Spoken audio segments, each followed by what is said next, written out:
Advocates in the U.S. have reported a spike in demand and donations for abortion services after an unprecedented leak Monday revealed that the Supreme Court is set to overturn Roe v. Wade.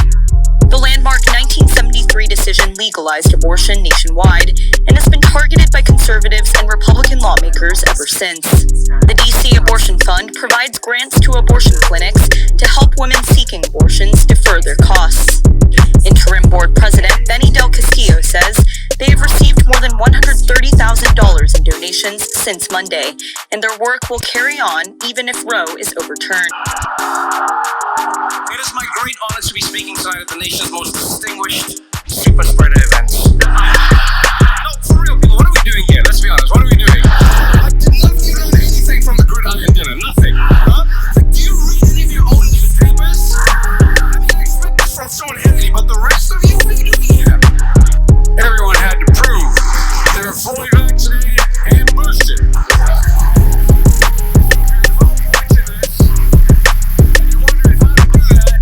Just contact your favorite Fox News reporter. They're all here. Charged, the suspect accused of tackling comedian Dave Chappelle on stage this week with assault. 23-year-old Isaiah Lee has been charged with felony assault using a deadly weapon after he was arrested for attacking Chappelle during a show at LA's Hollywood Bowl Tuesday night. Chappelle later carried on with the show while the suspect was chased down by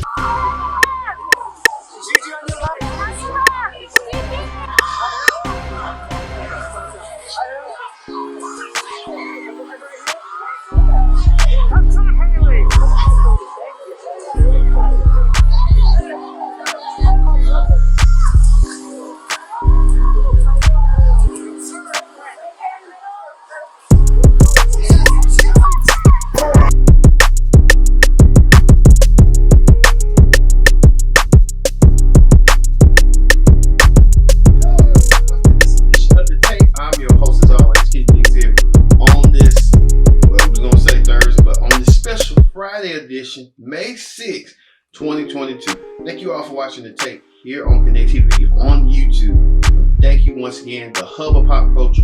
We got a whole bunch of stories we're gonna get to, but first thing first, join in the conversation using the hashtag tape here on Connect. And don't forget to subscribe. Subscribing is caring. Tell a friend, call a friend, hit that subscribe button so you won't miss a thing here on the tape.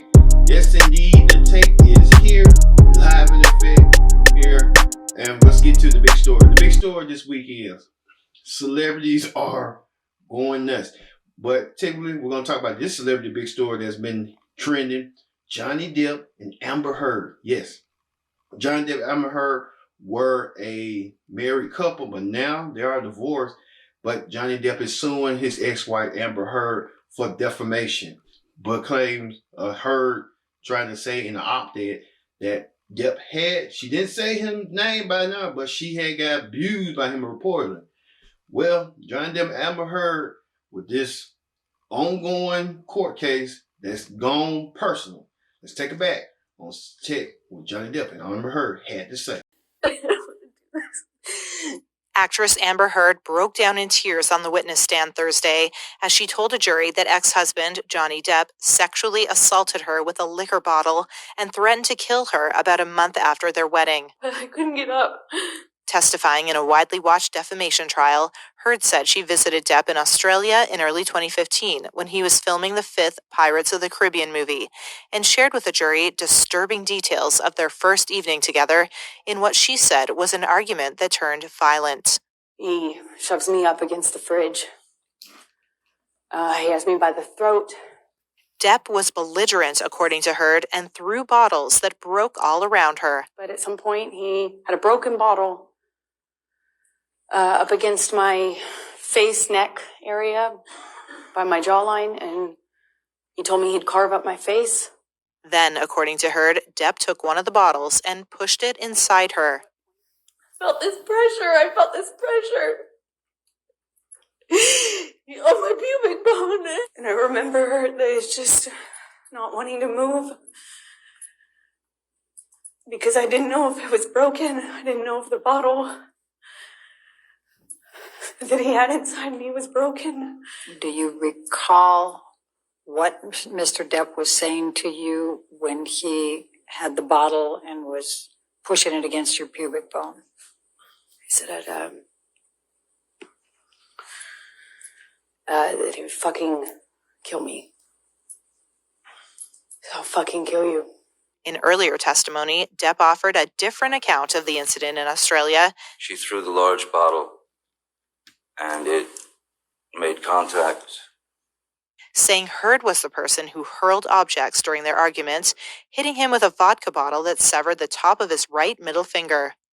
Depp also testified that he never hit Heard and that she was the abuser. She kicked the bathroom door into my head. On Thursday, Heard described to the jury a tumultuous relationship of both love and violence. It was awful and toxic, but it was so important to me, and I loved him so much. Depp is suing his ex-wife for $50 million, saying she defamed him when she claimed she was the victim of domestic abuse. Heard has countersued for $100 million, arguing Depp smeared her by calling her a liar. Yes, indeed. Johnny Depp and Amber Heard with all those comments. Amber Heard talking about the graphic content that she had. We don't want to discuss, but she had a bottle that Johnny Depp forced her to penetrate herself in her, in her region. And she said it was painful. I mean, I look at it like this. If you're a couple and you torment each other, it's best your best out just to go on your separate ways until it get worse. And that's when domestic violence comes forming on in. We don't know what goes on in a relationship, and we don't need to know. But sometimes it's so evident that you can see from people with their actions and stuff on how far they go with the arguments, proving who's right, who's wrong. Some couples are like that. Some couples are toxic, and they don't know the toxicity of it. So you have to hope that's not the case, but you wish them the best, but they have to see for themselves. Plus, two, we just hear and report, this is rumors right now that Will Smith and Jada Pinkett might be getting a divorce reportedly.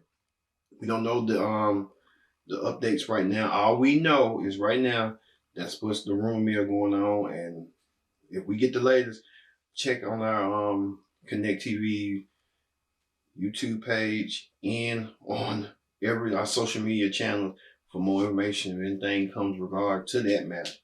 Speaking in celebrity news, there were 2 star-studded events that was going on. First, the White House correspondent dinner where the Democrats, Republicans, and celebrities such as Kim Kardashian and Pete Davidson were in tow. Let's look back on how all this transpired. It is my great honor to be speaking tonight at the nation's most distinguished super spreader event. No, for real, people, what are we doing here? Let's be honest, what are we doing? Like, did none of you learn anything from the gridiron dinner? Nothing. Huh? Like, do you read any of your own newspapers? I mean, I expect this from Sean Hannity, but the rest of you, what are you doing here? Everyone had to prove they were fully vaccinated and boosted. So if you're at home watching this, and you're wondering how to do that, just contact your favorite Fox News reporter. They're all here, vaccinated and boosted. All of them.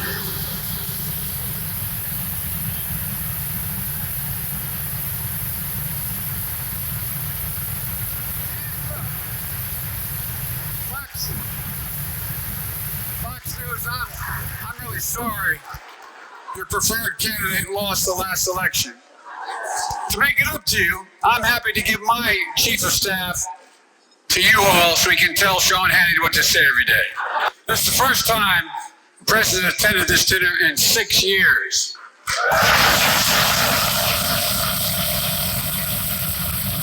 It's understandable. We had a horrible plague, followed by 2 years of COVID.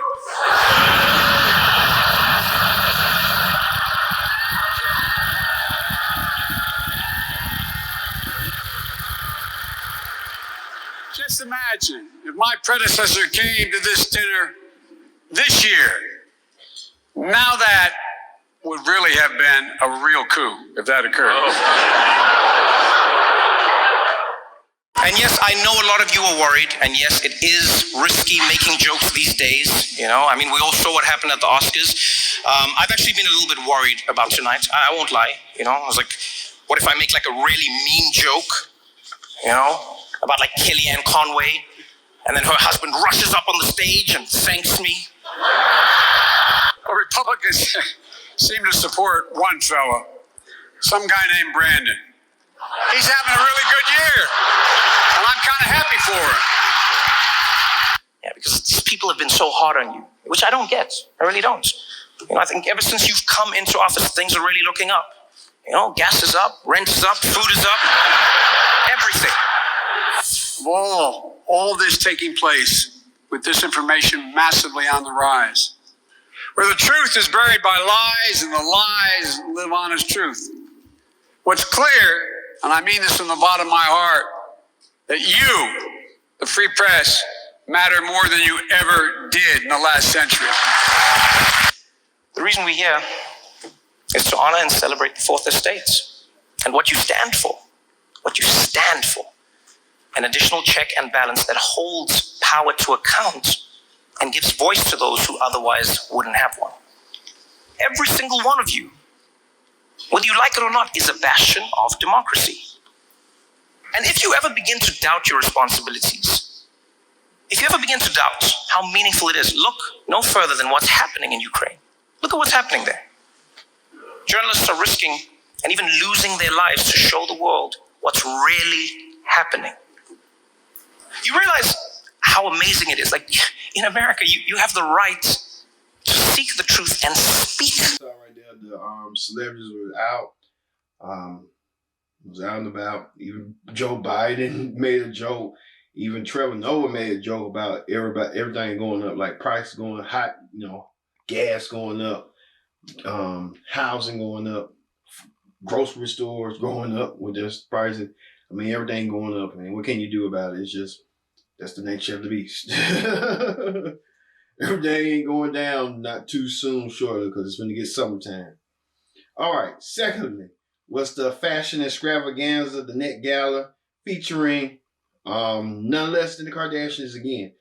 All of them. Kim, Khloe, Kourtney, Kylie, Kendall, even Chris was joined by Cardi B, Megan Thee Stallion. Let's walk down the red carpet and see what was had the latest hits and misses.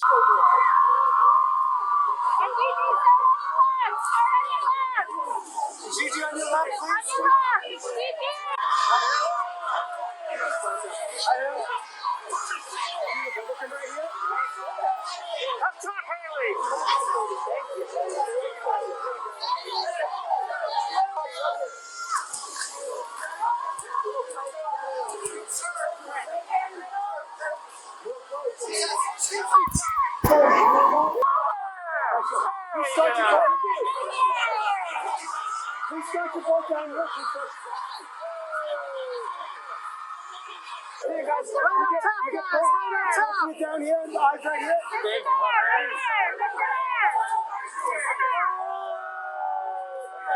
Okay. I'd like you guys out to the Today Show. Gorgeous.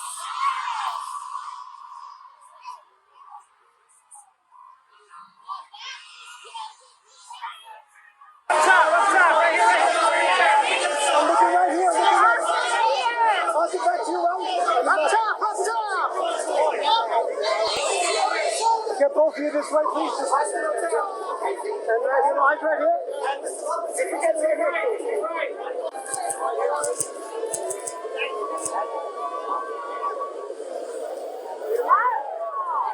Sorry, the hits and misses for the fashion show, the red carpet. They said it was supposed to be a Bridgerton theme event. I guess Bridgerton already crossing over from Netflix now to the Met Gala. So a lot going on with Bridgerton, but a lot of the celebrities trying to be like if they was in that sort of time, in that some time frame, in that time century. You know how that be going on. All right, on talk shows. There is a manhunt going on in Alabama that people are fascinated. There is a inmate and a corrections officer that's on the loose. It's like Runaway Love or Runaway something. But let's get to the latest on how all this transpired right now. Left Lauderdale County Jail to an arrest warrant is out for an Alabama corrections official suspected of helping an accused murderer escape. Vicky White and inmate Casey White left Lauderdale County Jail together on Friday. The two are not related. Janet Shamlian reports on the intense search for the two fugitives. Manhunt for the pair police called armed and dangerous. Assistant Corrections Director Vicky White, who is not related to the inmate, was supposedly transporting him from the jail in Muscle Shoals to the county courthouse for a mental evaluation, according to the Lauderdale County Sheriff. The sheriff said Casey White was handcuffed and shackled.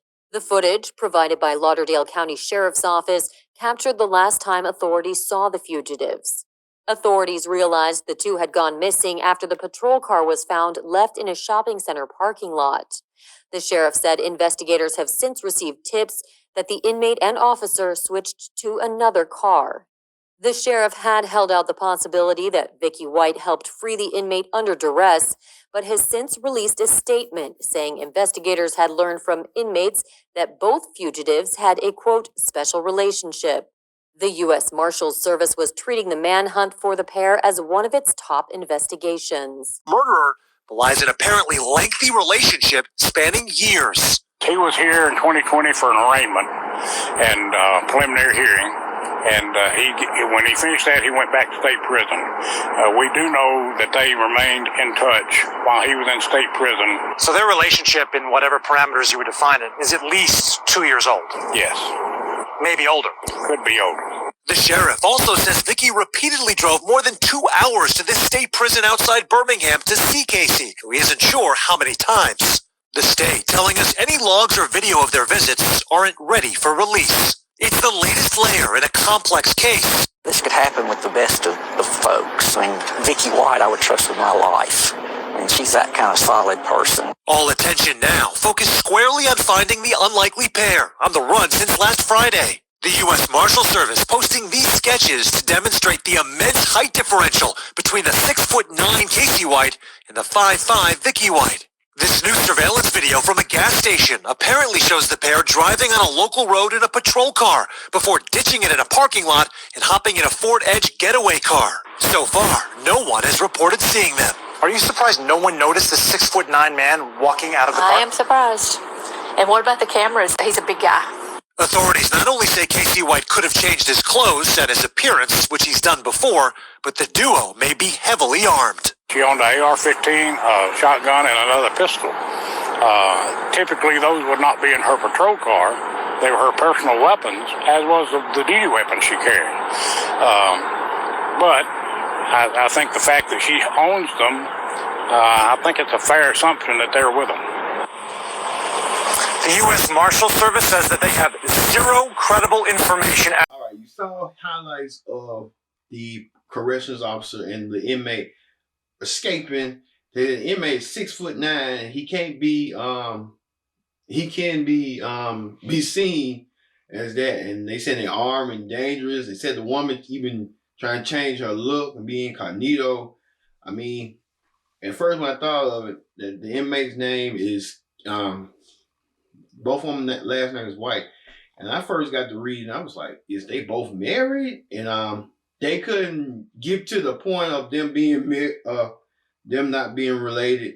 But hell, she keeps her last name. Then if she marries him, well, I hope she knows what she's doing, because love can make you do some strange and crazy things, even run away from the law.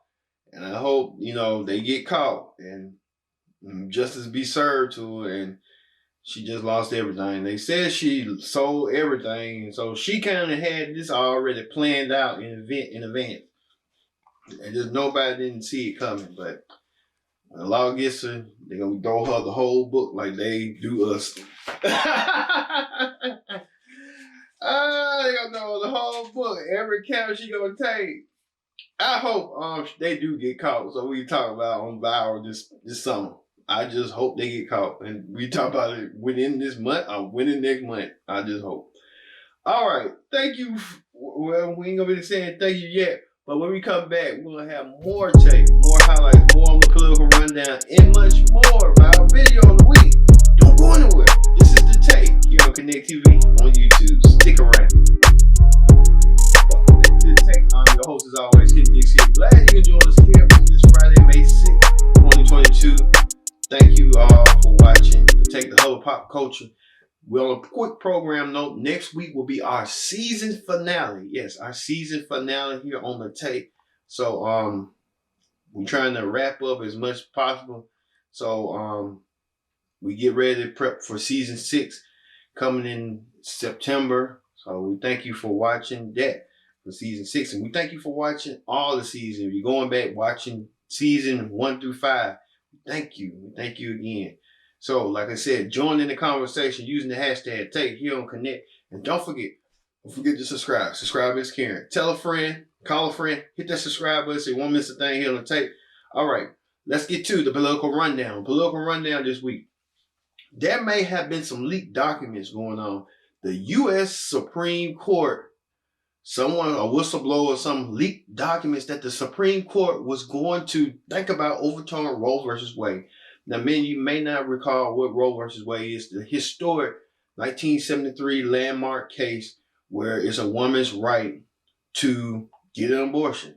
Plain and simple. But people are going nuts. And let's get to the latest on what's going on right now. Advocates in the U.S. have reported a spike in demand and donations for abortion services after an unprecedented leak Monday revealed that the Supreme Court is set to overturn Roe v. Wade. The landmark 1973 decision legalized abortion nationwide and has been targeted by conservatives and Republican lawmakers ever since. The D.C. Abortion Fund provides grants to abortion clinics to help women seeking abortions defer their costs. Interim board president Benny Del Castillo says they have received more than $130,000 in donations since Monday, and their work will carry on even if Roe is overturned.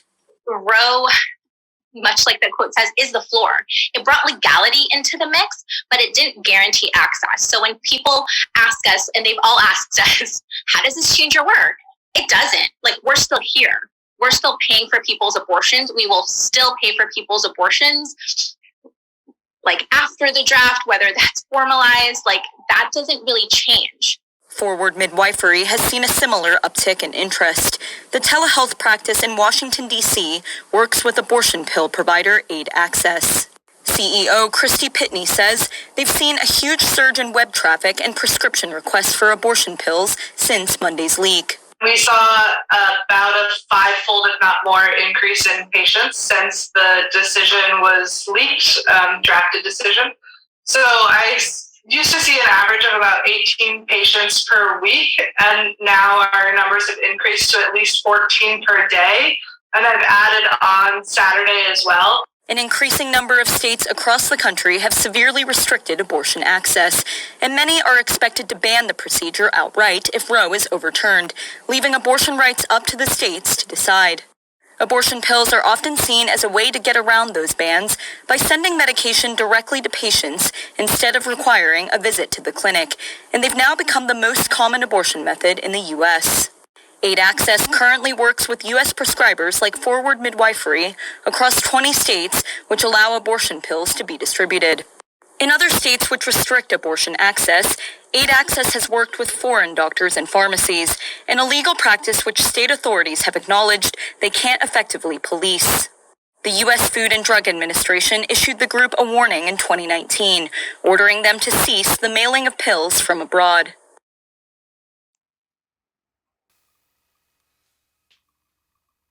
As you saw right there, a lot of people are still talking about this Roe versus Wade. What does that mean for people to the pro-lifers who wants to keep life, regardless if you got raped, you got the R word, or you don't want it, you still had to keep it. That's what the conservatives want.